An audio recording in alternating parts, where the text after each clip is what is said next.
Star বা superstar নিজে নিজেই তৈরি হয়। যদি সেটা ডিরেক্টর ফ্যাক্টই হতো তাহলে আমাদের ইন্ডাস্ট্রিতে আজ আরো 10টা শাকিব খান থাকতো। এরকম একটা স্টেটমেন্ট রিসেন্ট একটা ইন্টারভিউ শেয়ার করেছেন লিজেন্ড ফজলুর রহমান বাবু। সো তার এই কথাটা কতটা যৌক্তি যে স্টার নিজে নিজেই তৈরি হয়। যদি সেটা ডিরেক্টর ফ্যাক্টই হতো তাহলে ইন্ডাস্ট্রিতে আরো 10টা শাকিব খান থাকতো। চলুন এই বিষয়টা নিয়ে একটু ডিটেইলসে আলোচনা করি। প্রথমত, আপনি যদি তার কথাটার ব্যাখ্যা করতে যান তাহলে স্টার নিজে নিজেই তৈরি হয়, সেটা ডিরেক্টর ফ্যাক্ট নয়।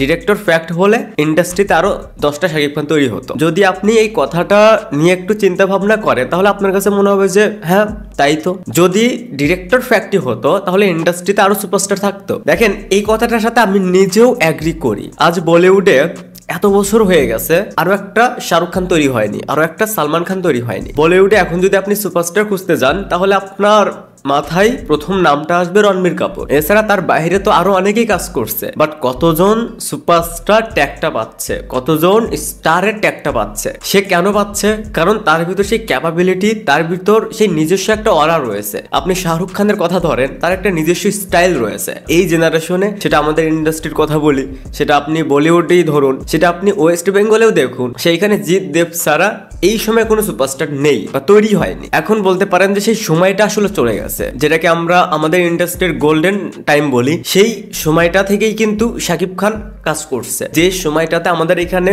সিনেমা হল ছিল 13 থেকে 1400, যে সময়টাতে সুপারস্টার ছিল 5 থেকে 6 জন। আবার যদি অন্যান্য ইন্ডাস্ট্রিতেও দেখেন, জিৎ দেব যখন থেকে কাজ শুরু করে তখন তাদের ইন্ডাস্ট্রিতে অনেক সিনেমা হচ্ছে, অনেক সুপারস্টার রয়েছে। তখন মিলন চক্রবর্তী সুপারস্টার, তখন প্রসেনজিৎ সুপারস্টার, সে এখনো সুপারস্টার। বাট সেই টাইমটাতে দেখেন, আমাদের এখানে যদি কথা বলি, শাকিব খান যে টাইম থেকে শুরু করে সেই সময়ে তাকে অনেকের সাথে কম্পিটিশন করতে হয়। অন্যদিকে যদি বলিউডের কথা বলেন, এখন যাদেরকে আমরা স্টার বলি, মেগা স্টার বলি, তারা যে টাইম থেকে ইন্ডাস্ট্রিতে আসে, যে টাইম থেকে ইন্ডাস্ট্রিতে কাজ শুরু করে, তারা কিন্তু কম্পিটিশনের মধ্য দিয়ে আসে, তারা কিন্তু স্ট্রাগলের মধ্য দিয়ে আসে। একজন শাকিব খানে কিন্তু শুধু 2004-5 দিকে কাজ করেনি, সেই সময়টাতে আরো অনেকেই ছিল। এটা সব ইন্ডাস্ট্রির ক্ষেত্রে। বাট 2025 পর্যন্ত কজন টিকতে পেরেছে বা এই সুপারস্টার ইমেজটা কতজন ধরে রাখতে পেরেছে? দেখেন, আমরা যাদেরকে সুপারস্টার বলি বা সুপারস্টার মানি, তাদেরকে একটু ভালোভাবে দেখেন। তাদের সেই ইমেজটার সাথে এই ট্যাগটা আসলে যায়। তাদের নিজস্ব একটা স্টাইল থাকে, নিজস্ব একটা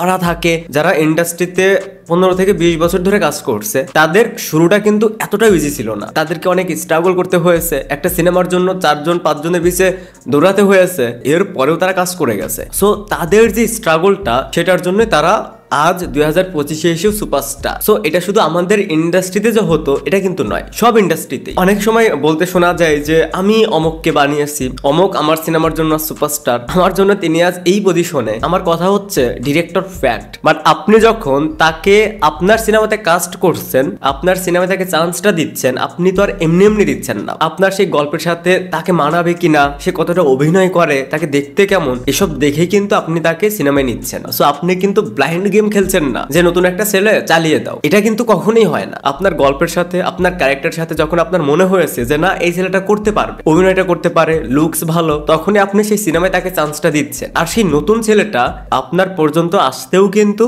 স্ট্রাগল করতে হয়েছে। সো যদি সুপারস্টারদের ক্ষেত্রে এটাই হতো, যে টাইমটা থেকে শাহরুখ খান, সালমান খান কাজ শুরু করেছে বা দেবজিৎ কাজ শুরু করেছে, তাদের সাথে কিন্তু আরো অনেকেই কাজ করেছে। তাদের ভিতর কজন টিকে আছে? এটাই যে তাদের ভিতর কজন টিকে আছে? যাদের যোগ্যতা রয়েছে তারাই শুধু টিকে রয়েছে, যাদের যোগ্যতা নেই। আজ দেখেন, শাকিব খানের সাথে নীরব ইমনও কাজ করতো বা তার সাথে আরো অনেকেই কাজ করতো। ইভেন সেই টাইমে তারা সুপারস্টারও ছিল, বাট তারা আজ নেই, তারা সেই পজিশনে যেতেই পারেনি। দেবজিতের সাথে হিরণ সোহমও কাজ করতো, তাদের দিকে তাকিয়ে দেখুন। আর দেবজিতের দিকে তাকিয়ে দেখুন, শাহরুখ সালমানের সাথে অনেকেই কাজ করতো, তাদেরকেও দেখুন। আর যারা তাদের সাথে কাজ করতো তাদের দিকেও দেখুন, তাহলেই বুঝতে পারবেন যারা সুপারস্টার, তাদের স্ট্রাগল রয়েছে, তাদের সেই যোগ্যতা রয়েছে, যার কারণে তারা সুপারস্টার। দেখেন, একজন ডিরেক্টর আপনাকে নিয়ে একটা ভালো সিনেমা বানাতে পারে, সেই ভালো সিনেমার পরে আপনি আপনার সেই ইমেজটা আবার ধরে রাখতে পারবেন কিনা, সেটাও কিন্তু মুখ্য বিষয়। পরবর্তীতে আপনাকে কিভাবে কাজ করতে হবে, কোন প্রজেক্টটা করতে হবে, কোনটা করা যাবে না, মিডিয়াতে কিভাবে কথা বলতে হবে, নিজের ইমেজটা কিভাবে ঠিকঠাক রাখতে হবে, এটাও মুখ্য বিষয়। ডিরেক্টরের অবশ্যই ভূমিকা থাকে, বাট এটা হচ্ছে রং কথা। অমুক তো আমার জন্য আজ সুপারস্টার, অমুক তো আমার সিনেমার জন্য আজ মেগা স্টার, এটা হচ্ছে টোটালি রং কথা। এটা বলা মানে হচ্ছে সম্পূর্ণ ক্রেডিট নিজের নেওয়া। সেই টাইমে তাদেরকে প্রশ্ন করা উচিত, তাহলে আরো অনেককেই নিয়ে তো আপনি কাজ করেছেন, আরো অনেকের সাথে তো আপনি সিনেমা বানিয়েছেন, তারা কেন সুপারস্টার নয়? বাট যখন ক্রেডিটটা শুধু একজন নিয়ে নিচ্ছে আর একজনকে পাত্তাই দিচ্ছে না, এটা হচ্ছে টোটালি রং। একটা সিনেমার ক্ষেত্রে শুধু ডিরেক্টর বা অ্যাক্টর নয়, সেটার ক্রেডিট পুরো টিমের থাকে। তো এই ছিল ফজলুর রহমান বাবুর স্টেটমেন্টটা নিয়ে আমার ওপিনিয়ন। আমি যতগুলো কথা বললাম এটার সাথে আপনি অ্যাগ্রি করতেও পারেন বা আপনার দ্বিমত থাকতেই পারে, আর সেটা অবশ্যই আমাকে কমেন্টসে জানাবেন। Thanks for watching, by.